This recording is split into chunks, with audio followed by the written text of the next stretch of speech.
Hi friends, எல்லாம் எப்படி இருக்கீங்க? எல்லாம் நல்லா இருக்கீங்க நம்புகிறோம். நம்ம என்ன பார்க்க போகிறோன்னா, இப்போ நம்ம வாலில் டிசைன் பண்ண போகிறோம். அந்த டிசைன் என்ன டிசைன்னா, சென்சில் வச்சு தான் டிசைன் பண்ண போகிறோம். ஒரு வாலுக்கும் ஒரு கலரில் நம்ம டிசைன் பண்ண போகிறோம். ஸ்மால் சைஸ் ரோலரை வச்சு தான் உருட்ட போகிறோம்.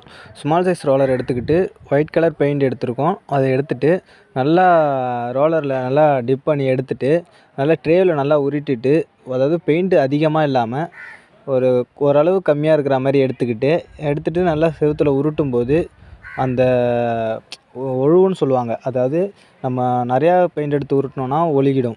அதுக்காக நம்ம நல்லா ட்ரேயில் உருட்டிட்டு எடுத்து உருட்டினோன்னா ஒழுகாது. பாருங்கள், உருட்டிகிட்ருக்கோம். உருட்டின பிறகு ஃபைனலில் பாருங்கள், இப்போ பார்த்தீங்கன்னா தெரியும் அந்தளவு ஒழுகலை.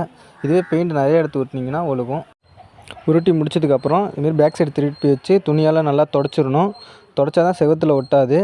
இப்போ நம்ம இதான் போட்டு வச்சுருக்க டிசைன் நல்லா பார்த்துக்குங்க. இப்போ நம்ம அடுத்து நெக்ஸ்ட்டு இன்னொரு வாலில் போட போகிறோம்.